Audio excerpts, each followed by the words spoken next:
Thank you guys so much for this information because it's really helping me piece together some of the gut feel research that I've done on this field, and given your expertise and how much time you spend looking at this. The way you said affordability crisis is something that seems to be just, it's like, where is it in the news? Nobody's talking about it. They're just talking about record profits for GM. And you guys talk about this, right? GM has record profits. Ford, look at, they bought a piece of Rivian. They lost money, but at least they're making money on their trucks or whatever. It's like, cool. But like, it seems like when I talk to regular people, everyone's like, I can't buy a car. Like, I can't buy a car. I was talking to one of my really good friends last night. They have a family of 3 kids. And they're like, we only have 1 car. We want to get a second car, but it's like, I'm not going to buy a freaking $17,000 whatever. I need something that gives me more value for money. And so it seems like all signs point to, and this is sort of like, maybe I'll use this to transition to the EV discussion a little bit, because I think this is where the potential could be for the next 5-10 years. And I'd love to hear your thoughts on this. If there's an automaker that could come out that has a compelling, affordable car, where the all-in monthly cost is somewhere around that $350 mark per month, it would absolutely dominate the auto industry in the United States. Is that a correct statement or incorrect statement? How do you guys think? I think it's correct. I think you're spot on. Okay. I think there's an opportunity there. I think back to, remember when these OEMs came out with car subscriptions and the idea was cheap payment, you don't even own a car, you just subscribe. Well, all of those, for the most part, I think Volvo might be bringing theirs back now, but those shuttered. And I wonder at times, because those came out 6, 7, 8 years ago, and then they all shuttered over the past 2, 3 years. I wonder if they would work really well right now. I don't even know if people want to buy cars. And I think we see companies like Ford and Tesla who are removing the option of actually buying out leases, pushing us in that direction. You don't own it. You just rent the damn thing. And I would not be surprised. We've talked about this. Another thing we've talked about, there's research that shows the younger generation is less likely to get their driver's license than prior generations. And there's a significant slowdown in Gen Z actually going and getting a driver's license. I think there's a push away from vehicle ownership that's underway. And I think the only way that automakers will be able to counteract that is if they make these vehicles more affordable. So I think you could be right. Could be an OEM comes in, $350 price point, but I just don't know if that's a $350 price point on a loan or a lease. It could just be a $350 price point. It could be $350 in Uber credits is actually like one of the things that goes through my mind from time to time.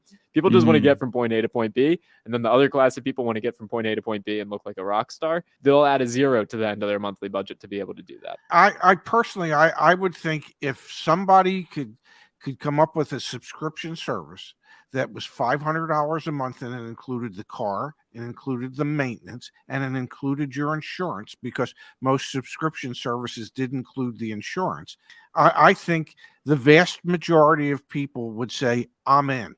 Hey, it's not mine to own, but it's certainly mine to drive. And if they base it on 12 or 15,000 miles a year that you can drive it for $500 a month, I'd be all over that, knowing that 6 months from now I could give it back and get into the next one, or a year from now I could give it back, whatever it is.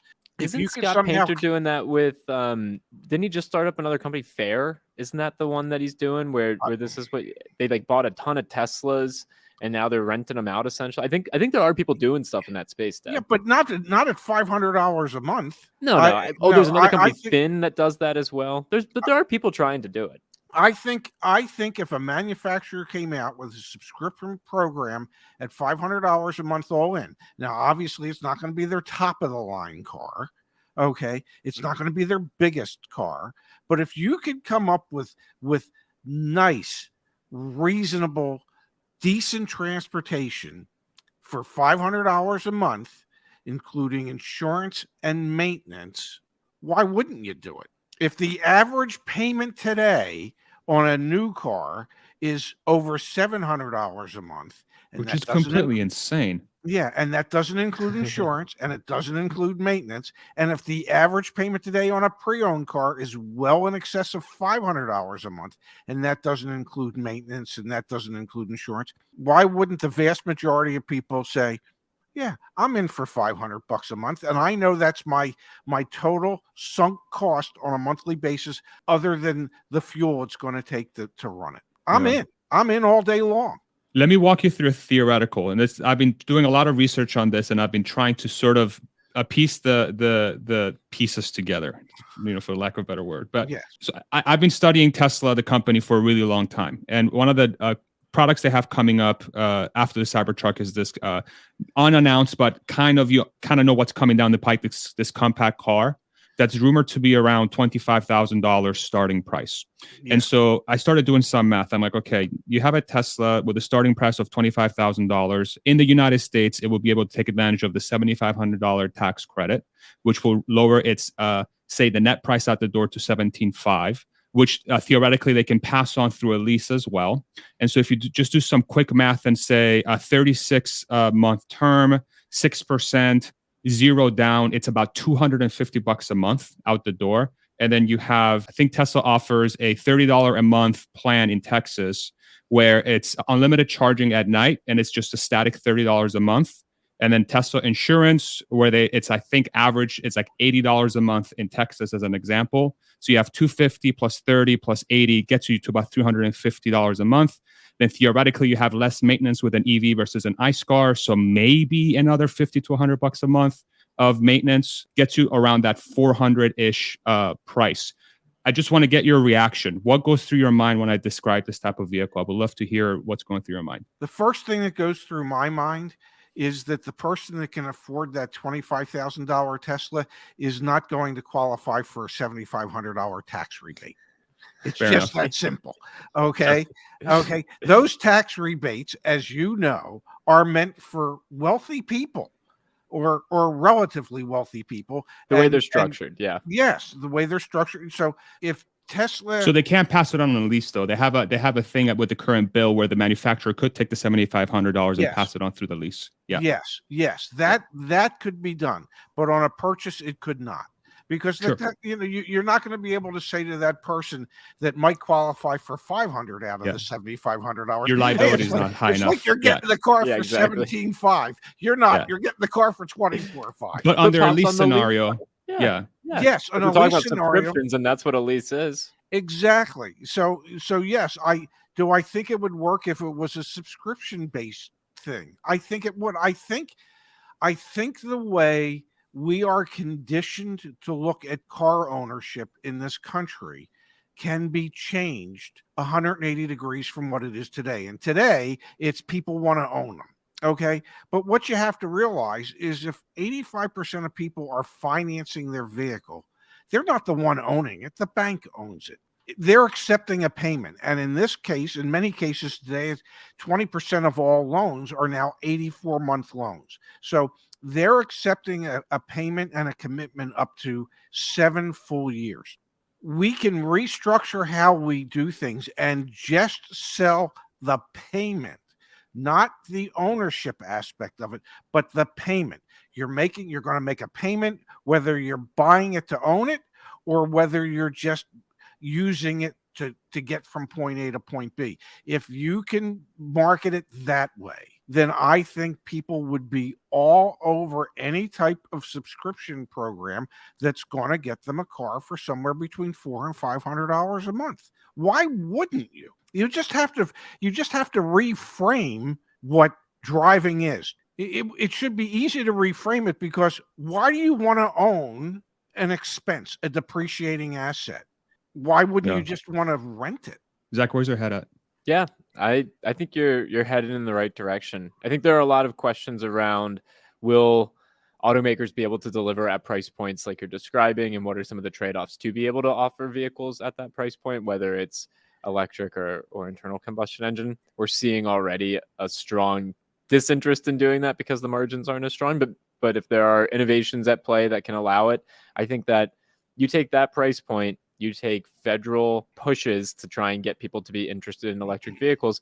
Probably the headwind that you face the most is just mass adoption. It's like any type of adoption curve. We're still in the early adoption phase in the United States. And so the biggest headwind is just getting people excited about electric vehicles. And I actually think the legacy OEMs pushing more and more into EVs, like an F-150 Lightning, that is just going to continue to the Dodge Ram 1500 Rev, or, they're all just going to push more and more people to be accepting of this. And, we talk a lot about over on the Car Edge Electric channel, people just want to make sure that they have reliable charging. And so if you can also pair it up with that, I don't know why what you described wouldn't work. It will. It absolutely would. Gotcha. How do you guys think about sort of this EV transition and the dealership network? Do you think there is a disincentive to sell EVs because of, I don't know, there is this sort of concept around EVs having they're more reliable over time. So I'll use it myself as an example. I've owned electric vehicles, specifically Teslas, for the last 7 years, and the amount of maintenance I've had to do on them versus my other cars. So I've owned, let me just run through my list here: a Jeep Cherokee Laredo, a Pontiac Grand Am, a 1987 Mercedes 260E or 240E, I forget which one it is. It was as old as I was, and it saved my life. I'm eternally thankful for that car. A Saab 9.3 and a Mazda 6. And I've owned, in the last 7 years, I've owned a couple Model S's and a Model Y. And the amount of maintenance I've done on those cars has been a fraction of the other ones. So I have some personal data points that say, hey, there's less maintenance involved with electric vehicles, it seems like, in general. Do you think that's a disincentive for the dealership network to sell EVs? How do you guys think about that? Because of that service income, right? 100%. I mean, Dad, you taught me service absorption. Explain what that is. Yeah, of course it's a disincentive for the dealership model. Yeah, service absorption, so you understand what it is the industry benchmark is to get to what is known as 70% of service absorption. What that means is that your service department creates enough profit to cover 70% of all your expenses. And in really good dealerships, service absorption can be as high as 100% and more, which means everything else that is produced within the dealership is just pure profit. Well, if you ask dealerships to make the expenditures that manufacturers are asking to convert to electric vehicles, and then basically what you're saying to the dealership is, not only are you going to make this expense, but you're going to lose service business in the future because these new vehicles you're going to be selling aren't going to need service nearly as often or as expensively as an ICE vehicle does. I don't know how those two things go together well. I just don't. Service is a huge profit center for a dealership. And if it's going to sell a vehicle that's going to require considerably less, well, that means that profit center is going to produce considerably less. So I think dealers are disincentivized to do it, but they realize that pretty much they have to do it because, well, if you believe everything you see and hear, they're going to outlaw ICE vehicles at a certain point anyway. So if you want to still be in the car business, it's going to be in the electric car business. I just wanted to say, in defense of dealerships, which is an odd statement coming out of my mouth, but in defense of dealerships, they are consistent. Anything that would breed transparency or efficiency, they oppose, because those are opportunities where they make money. So, for example, it's not just, hey, you want to have electric vehicles that require less maintenance and service, and so we're disinterested in that because it's going to, hit our bottom line. They're also disinterested in things we cover it on our channel. The FTC, the Federal Trade Commission's proposed regulations around truth in advertising, where you actually have to have your advertised price be the real price of the vehicle, or you have to not discriminate against cash and finance buyers. So dealerships lobby, and the National Automobile Dealers Association probably despises us, and in reality they should adore us, because we just want the thing to be way more efficient. If they have opportunities to make the process uncomfortable, challenging for the consumer, perpetuate information asymmetry where they know something the consumer, they'll hold on to that, because it's incredibly lucrative for the way that the system is currently set up, and it's going to take decades for that to change. But we are seeing those changes, and we're also seeing a huge defensive being put up right now. Different states have already been lobbied by the NADA and local dealers associations to try and make sure that those dealership groups cannot become agents where they're just doing delivery, or to make sure that if the OEM is selling some sort of subscription product, the dealer somehow is entitled to revenue from that. And what's scary about all this is Ford woke up one day and said, hey, we're splitting our business into two, Ford Model E and Ford Blue. And you know what? If you want to be on Model E, you got to follow all our rules. You can't play any of the games. And they really haven't made much progress in pursuing that. They put some deadlines out there to force dealers to say they were in on it, and then they kicked the can on that. No legacy OEM is going to wake up one day and flip the switch. And why is that? Because they make billions of dollars at present, and it's the only thing that's funding their aspirations of going towards electric vehicles and getting rid of the dealership model. So it's going to stick around. It's probably going to be ugly. It's going to be paired with this affordability crisis, and it creates an opportunity for someone to just come in and do it better. At least that's how I think about it.